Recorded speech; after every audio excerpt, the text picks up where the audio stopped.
प्रश्न दिया हुआ है कि पृथ्वी पर जीवन किस मंडल में है। हमें बताना है पृथ्वी पे जीवन किस मंडल में है। ऑप्शन ए है आपके वायुमंडल, ऑप्शन 2 जलमंडल, ऑप्शन 3 है स्थल मंडल और ऑप्शन 4 है आपके जैव मंडल। तो इसका उत्तर आएगा ऑप्शन नंबर 4। ऑप्शन नंबर 4 जैव मंडल। अब जैव मंडल ही क्यों है, बाकी और अन्य मंडल क्यों नहीं है? इसका उत्तर आएगा आपके उत्तर नंबर 4। उत्तर नंबर 4 जो जैव मंडल है, जैव मंडल में ही जो पृथ्वी पर जीवन पाया जाता है। तो जैव मंडल इसका उत्तर क्यों है? पहला ऑप्शन वायुमंडल, जलमंडल और स्थल मंडल, इनमें से और दूसरा क्यों नहीं? अब हम ये जानेंगे। सबसे पहले देखेंगे जैव मंडल होता क्या है। तो सबसे पहले आप देखेंगे जैव मंडल क्या होता है। ये आपकी पृथ्वी है, कुछ इस तरीके से आपके पृथ्वी होती है ये, और इसके ऊपर होता है आपके वायुमंडल होता है। पृथ्वी के ऊपर होता है आपके वायुमंडल, और वायुमंडल इसको कुछ इस तरीके से घेरे रहता है पृथ्वी को, ये वायुमंडल।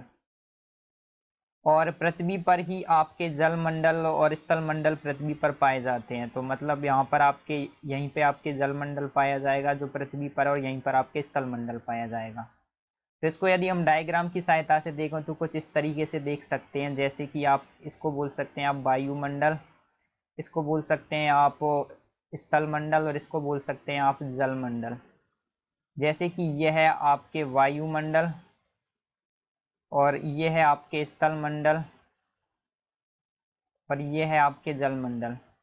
और इन तीनों से मिलकर के जो कॉमन पार्ट बनता है, इन तीनों से मिलकर के जो कॉमन पार्ट बनता है उसको आप बोलते हैं जीव मंडल। तो देखिए ये तीनों का कॉमन पार्ट किस में है? ये वाला पार्ट है जो आपके, ये तीनों का कॉमन पार्ट है। आप गौर से देखिए ये जो पीला पीला वाला पार्ट है जिसको मैंने हाईलाइट किया है, ये जो ये पीला वाला पार्ट होगा ये आएगा आपके जैव मंडल। ये होता है आपके जैव मंडल। तो मतलब जो तीनों का मिला जुला रूप रहता है वो आपके जैव मंडल होता है। तो पृथ्वी पर ना तो जीवन वायुमंडल में पाया जाता है, ना तो जीवन आपके वायुमंडल में पाया जाता है, ना ही स्थल मंडल में पाया जाता है, और ना ही जलमंडल में पाया जाता है प्रश्न के हिसाब से।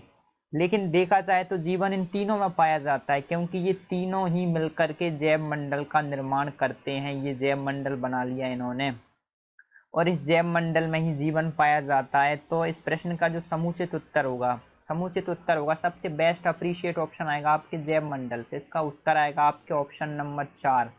तो जो आपका जैव मंडल होगा वही आपका उत्तर होगा, क्योंकि जो जैव मंडल होता है आपके जैव मंडल वो तीनों मंडलों से मिलकर के बना होता है। जैव मंडल में आपके एक तो आपके स्थल मंडल भी पाया जाता है, वायुमंडल भी पाया जाता है, और जलमंडल, तीनों पाए जाते हैं। ये तीनों ही रहने के लिए आवश्यक हैं। स्थल मंडल प्लस जलमंडल प्लस वायुमंडल, इन तीनों को मिला करके आपका जो मंडल मिलता है वो होता है आपके जैव मंडल। और ये तीनों ही जीवन के लिए पृथ्वी पर आवश्यक हैं। यदि जल नहीं होगा तो पृथ्वी पर जीवन नहीं रह सकता, यदि वायु नहीं होगी तो अभी पृथ्वी पर जीवन नहीं रहेगा, और जमीन नहीं रहेगी तो हम कहाँ पे रहेंगे, कहाँ पे फसलें उगाएंगे, क्या करेंगे? तो इस तरीके से जो जैव मंडल है उसको पृथ्वी पर जीवन के लिए सबसे आवश्यक आधार माना जाता है। तो ये हमारा उत्तर है। Thank you. उम्मीद है दोस्तों आपको ये उत्तर पसंद आया होगा।